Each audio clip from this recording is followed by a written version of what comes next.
Assalamualaikum warahmatullahi wabarakatuh. Waalaikumsalam warahmatullahi wabarakatuh. Selamat malam dan salam sejahtera bagi agama yang lain. Berjumpa kembali pada malam hari ini bersama saya Andri Lesmana dari Ranting NU Kelurahan Damai, Kecamatan Balikpapan Kota, melalui program NU Damai Channel TV Media Dakwah Islam Rahmatan lil Alamin yang menyebarkan pesan-pesan kedamaian, keteduhan, dan kasih sayang. Pada malam hari ini kita berjumpa pada acara dialog santri dengan tokoh publik, dan alhamdulillah pada malam hari ini kita dapat berjumpa atau berdialog dengan salah satu tokoh pagar nusa di Kalimantan Timur khususnya, dan beliau juga penasihat pagar nusa di Balikpapan. Ya. Beliau adalah Kiai Haji Abah Soleh. Kabarnya gimana ya? Alhamdulillah baik-baik banget. Iya. Sehat walafiat. Terima kasih. Pada malam hari ini kita akan dialog kaitannya dengan pagar nusa. Temanya memantapkan peran serta pagar nusa Nahdlatul Ulama dalam menjaga keselamatan kiai dan negara. Kita dialog santai mawon. Ya. Mungkin berapa? Mungkin kurang lebih 20 menit sampai 25 menitan gitu ya. Baik, untuk materi pertanyaan yang pertama ya. Bisa dijelaskan pagar nusa Nahdlatul Ulama itu apa dan tugas-tugasnya itu apa aja, dan bisa diceritakan kapan mulai terbentuknya pagar nusa Nahdlatul Ulama pusat dan pagar nusa di Kota Balikpapan. Ya, terima kasih. Assalamualaikum warahmatullahi wabarakatuh. Waalaikumsalam. Baiklah, kami akan sedikit mengupas tentang sejarah pencak silat pagar nusa berkenaan dengan dibentuknya pencak silat pagar nusa adalah karena memang kebutuhan pagar nusa sendiri itu perlu diadakan karena sebelum adanya pagar nusa itu pondok-pondok pesantren, bahkan ada perguruan-perguruan yang beraliran Nahdlatul Ulama itu tidak terkoordinir sehingga terjadi yang namanya tarung pencak dor itu ya. Nah, itu kan sudah tidak terarah lagi, yang pukul-pukulan sampai berbanyak-banyak babak belur, berdarah-darah, tidak terkoordinir sehingga banyak kemungkinan ada perguruan yang satu dengan perguruan yang lain itu saling menjatuhkan, saling menentang.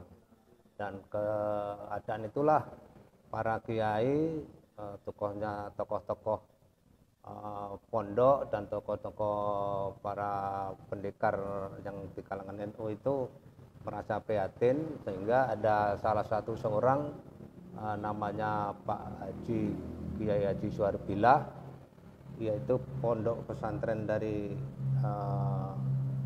ini di Surabaya, pendekar Surabaya itu Josromo. Beliau itu menginginkan bagaimana supaya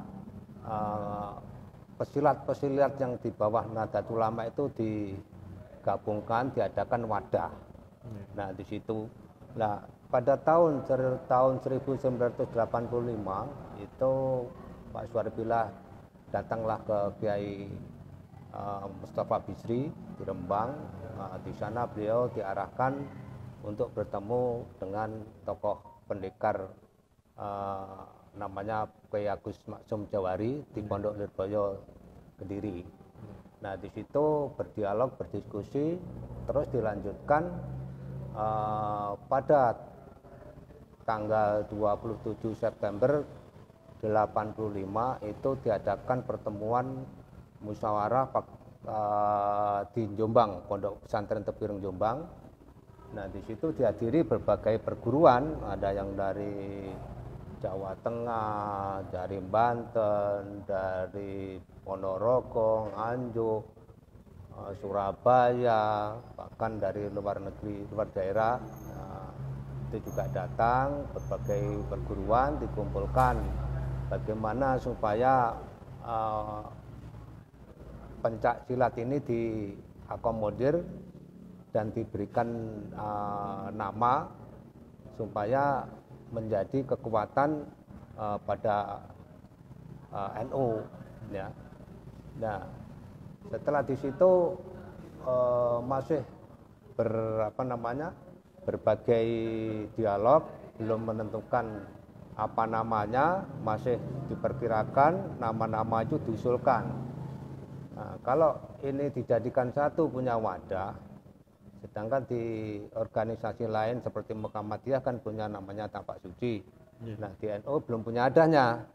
Nah, kalau ini dijadikan satu menjadi kekuatan sehingga yang terjadi itu tidak perkelahian antar perguruan, tapi bersatu untuk bertanding secara namanya itu ini profesional ya, jadi tidak awur-awuran. Nah, disitulah akhirnya musyawarahnya itu sebagai bentuk untuk melanjutkan perjuangan itu sendiri. Terus karena belum menghasilkan sesuatu yang signifikan, hanya mengumpulkan apa namanya dan sebagainya, lambangnya seperti apa, masih sebagai wawasan. Sehingga pada tahun 1986 hasil musyawarah itu dilanjutkan ke Pondok Pesantren Lirboyo Kediri, yaitu tepatnya tanggal 3 Januari 1986. Disitulah para pendekar-pendekar tadi dari berbagai daerah ngumpul dan musyawarah di sana, dicetuskanlah namanya itu Pagar Nusa. Ya, pagarnya ulama dan bangsa. Pada waktu namanya masih Ikatan Pencak Silat Pagar Nusa, yaitu Ikatan Pencak Silat pagarnya NU dan bangsa, kan begitu. Nah, setelah itu masih di Pulau Jawa, belum sampai keluar daerah. Selanjutnya itu masih bentuk bagaimana, itu kan masih rancangan. Sehingga pada Muktamar NU di Kapak Yogyakarta tahun 1989 itu disahkanlah yang namanya Lembaga Pencak Silat Nahdlatul Ulama Pagar Nusa. Itu masih lembaga, belum Banom. Nah, setelah itu terpilihlah suatu pimpinan, ditunjuklah Kiai Agus Maksum Jawari dari Pondok Lirboyo Kediri, dijadikanlah ketua umum dari hasil musyawarah itu. Nah, disahkanlah di situ pada waktu itu PBN-nya yaitu Kiai Abdurrahman Wahid dan suriahnya Kiai Ahmad Siddiq. Nah, selanjutnya tahun itu kemudian dilaksanakanlah itu, jadi masih bentuk ikatan ya. Jadi jurus-jurusnya apa itu masih belum teratur. Karena di situ ada ada aliran Cimande, Cikaret, ada Gasmi, ada NH, ada Pancar Buana dan macam-macam aliran ya. Nah, di situ masih diwadahi sebagai wadah dulu. Terus selanjutnya diadakan 5 tahun kemudian diadakan Munas ya, Munas Pencak Silat Pagar Nusa yang diadakan tanggal 21 sampai 23 September di Pondok Genggong, Probolinggo, Jawa Timur. Di sana kan ada Munas. Nah, Munas itu masih ketua umumnya masih tetap Kiai Agus Maksum Jawari, tapi di situ mulai membentuk tim. Ya, tim 9 dari berbagai perguruan itu, bahkan itu diundang seluruh perguruan se-Indonesia ya, ada yang dari Kalimantan, termasuk kami mewakili dari Kalimantan, terus ada yang dari Sulawesi, pokoknya berbagai perguruan, ada dari pondok pesantren, kalau salah kurang lebih 135 perguruan dikumpulkan di Pondok Pesantren Genggong Probolinggo, Jawa Timur. Nah, di sanalah mulai ada namanya itu bagaimana untuk gerak jurusnya itu supaya sama se-Indonesia. Nah, di situ mulai dari pertama salamnya, yaitu dibentuk tim formatur 9 orang untuk menjadikan apa itu namanya tim yang menggodok bagaimana jurus-jurus pagar nusa itu. Jadi ada panduannya gitu ya? Gimana? Panduan jurus-jurus. Ya, panduan jurus. Gitu. Ya, artinya itu yang sampai sekarang itu namanya ya namanya jurus apa tadi? Jurus yang panduannya ini jurus pagar nusanya yang memang apa namanya yang sudah paten, yaitu rumusnya itu. Ya, jurus-jurus itu ada tingkat SD, training SMP, perguruan tinggi. Nah, di situ ada jurus-jurusnya itu. Ya, sehingga sampai sekarang ini istilahnya sudah hampir semuanya itu sudah se-Indonesia bahkan se-dunia yang sudah berkembang di luar negeri jurusnya sama. Jadi yang ada di perguruan-perguruan masing-masing silakan dikembangkan, tapi jurus wajibnya ya jurus dasar pagar nusa tadi SMP, SD, SMP, perguruan SMA, perguruan tinggi itu harus dimiliki. Bahkan kalau belum bisa salamnya ya belum diakui sebagai pagar nusa. Salamnya aja tidak bisa, apalagi jurus-jurus yang lain. Nah, ini sudah berkembang mulai tahun 91 itu. Tapi ada sedikit perubahan-perubahan, ya tidak terlalu signifikan. Mungkin geraknya yang kurang pas, yang salamnya kurang betul, sudah dibetulkan di situ. Nah, kalau selanjutnya untuk di Kalimantan Timur sendiri, ya kan?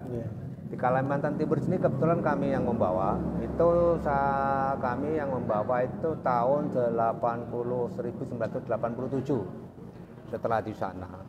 Tapi itu belum jurusnya ya masih belum inilah, belum jurus-jurus pagar nusanya belum ada. Jadi kami memakai karena kami dulu belajar di Gasmi, nah, dari Kediri ya Gasmi dulu pakai ya ditambah-tambah jurus-jurus yang lain. Ada juga dari teman-teman perguruan yang ada di sini kita gabungkan. Nah, terus lanjut hingga tahun 87 itu di sini dari berbagai perguruan yang gabung dengan kita alhamdulillah bersedia untuk menjadi bergabung di Pagar Nusa Kalimantan Timur. Pada waktu itu masih di Balikpapan pusatnya. Waktu itu kami bukan ketuanya tapi kami pelatihnya. Ya, saya masih pelatih. Nah, tahun itu 88-89 baru dapat SK lagi untuk tingkat kota ya, itu ketua di Balikpapan Pak, ini bukan kami sebagai pelatihnya, ketuanya Pak Haji Sarkawi itu di Balikpapan Barat. Beliau hanya kurang lebih setahun karena dari tokoh-tokoh NU mempunyai pendapat lain, kalau bukan pendekarnya, bukan yang pembawa itu kurang baik, artinya lebih bagus yang membawa langsung dari Jawa. Itu diadakan musyawarah kembali, jadi tokoh-tokoh NU Kota Balikpapan mengendaki saya sebagai ketuanya umum, yang ketua Kota Balikpapan, sehingga tahun 90-an itu 91 kami ditunjuk sebagai ketua cabang Pagar Nusa Balikpapan. Nah, pada waktu itu belum ada provinsi. Setelah itu di sini berjalan sekitar 5 tahun kemudian di Provinsi Kalimantan Timur sudah dibentuk pengurusan, itu diketuai oleh Bapak Haji Samsi Jaya, itu untuk provinsi. Berkembanglah Pagar Nusa di Balikpapan, Samarinda dan di sekitarnya, khususnya di Kalimantan Timur, sampai waktu itu Nunukan juga ada. Bahkan di Nunukan itu langsung diasuh oleh Bapak Kiai Suwarbila, kan dari Jawa karena tempatnya lebih, karena sama-sama jauhnya, bagi-bagi tugas. Ada yang di Samarinda, Sangatta itu ada pelatihnya waktu itu langsung Bapak Gus ini dari Kediri, ya namanya ini dari Kediri juga. Nah di situ sama kami juga menjalankan tugas untuk mengembangkan di daerah Balikpapan dan sekitarnya, termasuk Menajem, Pasir itu ya. Nah, di situ Sudah terbentuk semua pengurus PC PC se-Kalimantan Timur, alhamdulillah itu sudah dibentuk, alhamdulillah sudah terbentuk PC-PC-nya, dan kecamatannya hampir 80% sudah terbentuk. Untuk ranting juga sebagian besar sudah terbentuk. Sudah terbentuk. Termasuk di Ya, Balikpapan sendiri, apakah kepengurusan PC Paganusa Kota Balikpapan terus sampai PAC ya, Ya. pengurus anak cabang, ranting sampai turun ke ranting di Balikpapan sudah terbentuk kepengurusan? Sudah, alhamdulillah. Balikpapan Timur itu tempatnya di SMA 7. Nah, itu tingkat Balikpapan Timur, ada juga di Tritip, di Sanawiyah 1, terus Balikpapan Tengah itu di Pondok Sabilal Mustadin, Balikpapan Selatan di Masjid At-Taqwa, Balikpapan Barat di Masjid Manuntung, Balikpapan Tengah di SMA 2 dulunya. Ya, nah, Balikpapan Tengah itu di Sabilal Mustadin. Balikpapan Utara banyak, ya termasuk di Geraha NU, di Kilo 9, di Perintis. Nah, itu ada di dekat Pasar Mutonin juga ada. Nah, itu sudah komplit lah. Ada di Perapatan juga, Balikpapan Selatan. Itu kita kembalikan tadi yang pelatihan ada dari yang kita datangkan dari Jawa, itu namanya Gus Latif, anak kesayangannya Gus Maksum langsung. Beliau ini juga melatih juga di Samarinda, Sangatta dan sebagainya. Itu senior kami di Jawa. Alhamdulillah beliau ini masih sehat, masih hidup. Alhamdulillah, mudah-mudahan beliau tetap sehat, panjang umur. Dan untuk ke Kalimantan ini kemarin kelihatannya karena sudah tua, diserahkan kepada kami untuk melanjutkan generasi beliau. Nah, gitu. Baik. Ini kaitannya sama pencak silat ya. Di dalam Pak Ganusa juga tergabung dalam di bawah naungan IPSI ya, Ikatan Pencak Silat Indonesia. Ya, betul. Untuk kontribusi Pak Ganusa sendiri kaitannya di bawah naungan IPSI ya, untuk mencetak para pesilat-pesilat tangguh untuk karena seperti ketahui kan pencak silat itu adalah salah satu olahraga yang cabang olahraga yang asli Indonesia. Betul. Artinya di sini atlet-atlet pencak silat Pak Ganusa juga berprestasi di IPSI juga atau sering mewakili SEA Games atau apa ya. Oke, alhamdulillah. Jadi kalau untuk di Jawa itu bahkan juara dunianya itu pernah dari Pak Ganusa, itu Jamroni, nah, itu tahun-tahun 80 90-an. Nah, itu juara dunianya dari Pak Ganusa di Surabaya, dari Surabaya. Bahkan ceweknya juga dari Surabaya juga ada, sudah ke Indonesia, juga ke Timur Tengah sana, sudah melatih juga di sana. Dikomandani oleh Pak Syawari. Nah, itu sudah alhamdulillah sudah ke luar negeri. Beliau juga membawa atlet-atlet kelas dunia, khususnya di Jawa Timur itu memang luar biasa, Pulau Jawa lah. Itu Jawa Timur, Jawa Tengah, Jawa Barat itu alhamdulillah Pak Ganusa juga berkembang baik, banyakkan dan juara juga dari Bali juga banyak. dari luar daerah juga banyak, dari Kalimantan Timur sendiri juga ada.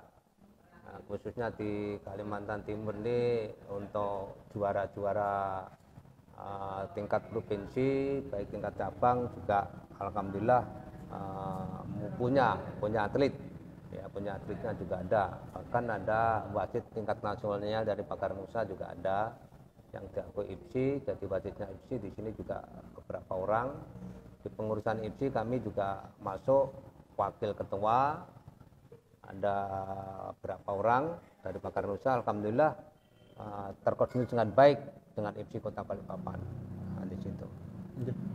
Baik Kiai.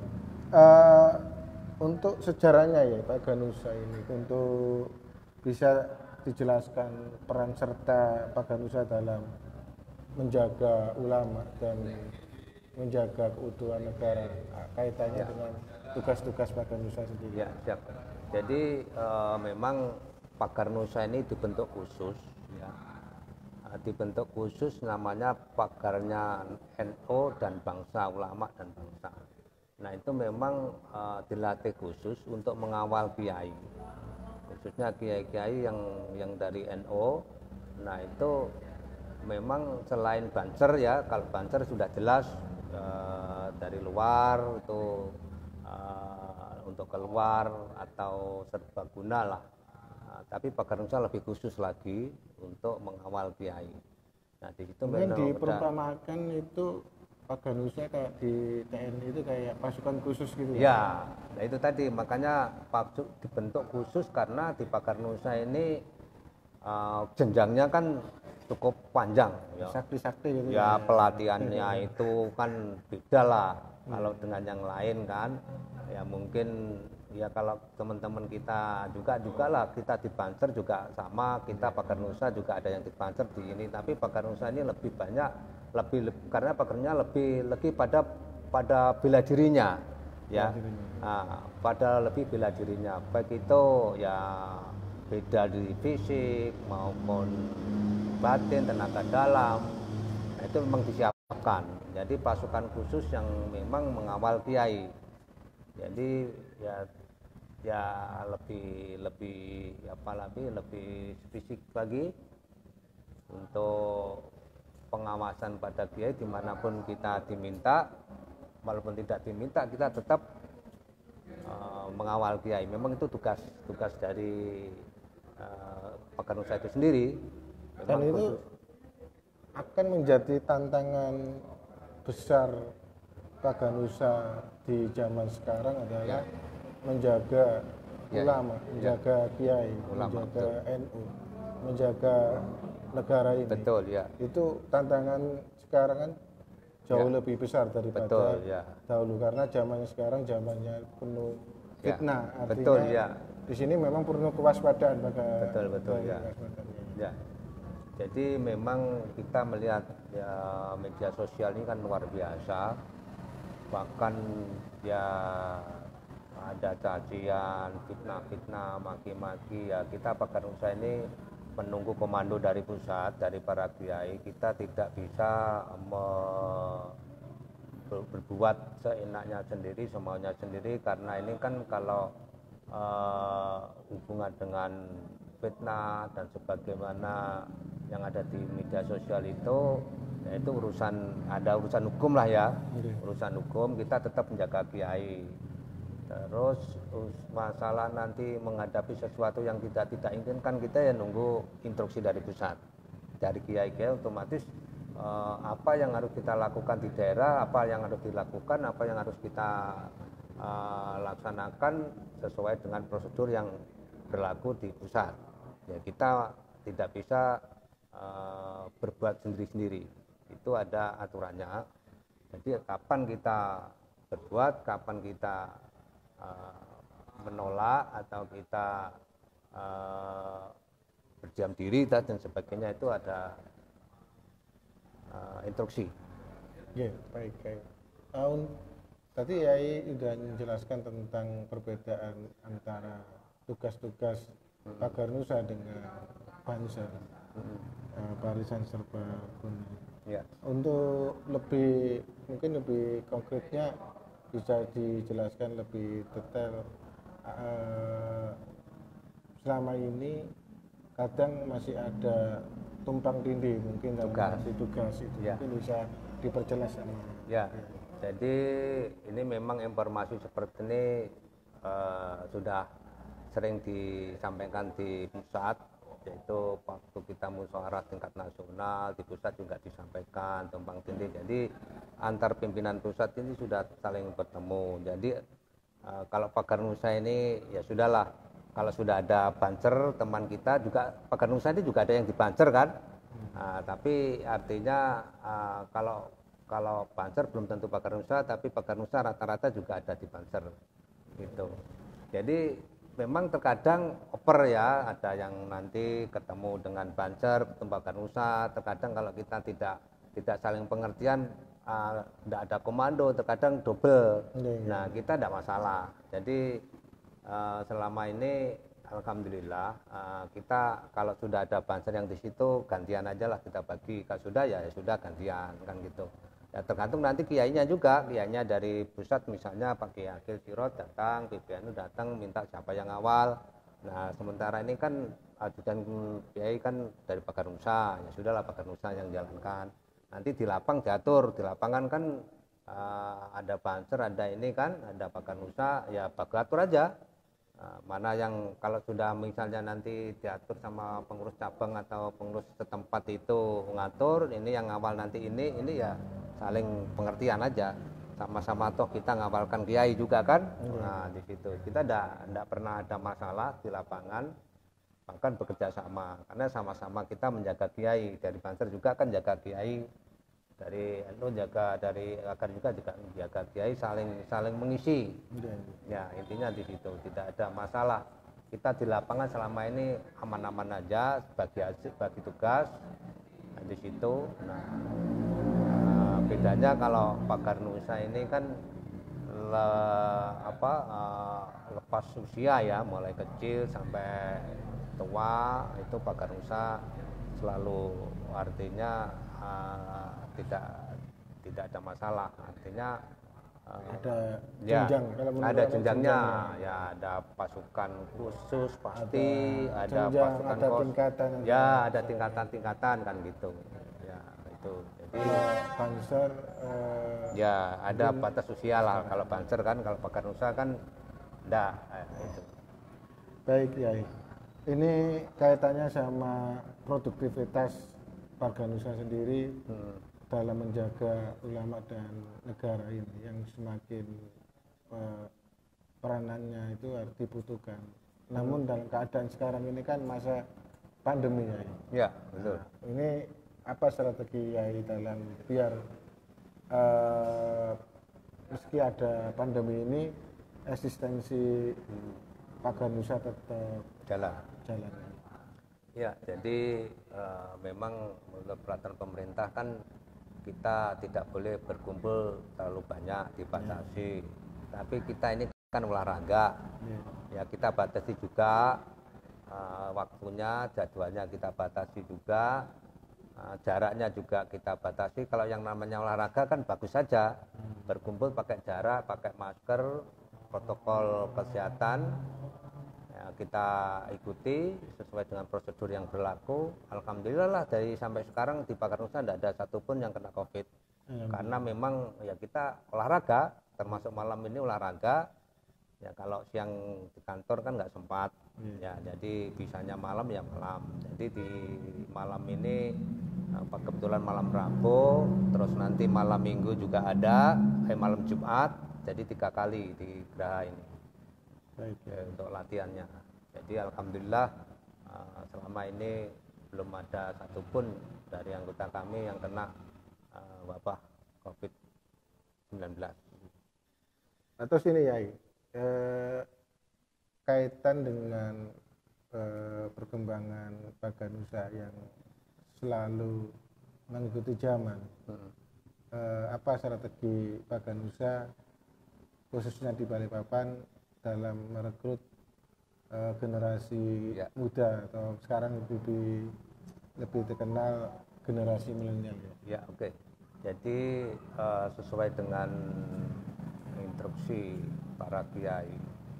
Jadi di mana pondok pesantren yang dimiliki oleh Kiai NU yang beraliran sunnah wal jamaah itu diharuskan diadakan dibuka pagar nusa.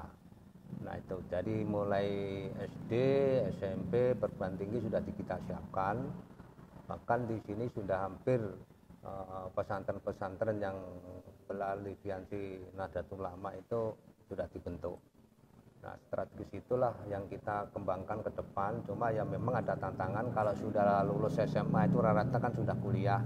Kalau sudah kuliah itu mereka ini mengembangkan di daerahnya masing-masing. Terkadang ya sampai 5 tahun, 6 tahun baru pulang. Nah, sudah bekerja, jadi generasi itu berlanjut. Nah, di situ. Nah, ini yang kita strategi ini yang kita bangun sekarang. Jadi di mana pondok pesantren yang berada di Sunnah Jamaah harus dibentuk pencak silat pagar nusa. Dari situ. Baik. Ini yang pertanyaan terakhir ya. Okay. Sebenarnya saya ingin dialog panjang sekali, cuman karena waktunya yang nggak membatasi karena kembali. Kiai Haji Abbas Sholeh ini pada malam hari ini juga harus melatih para santri-santri dari pagar nusa yang diasuh beliau.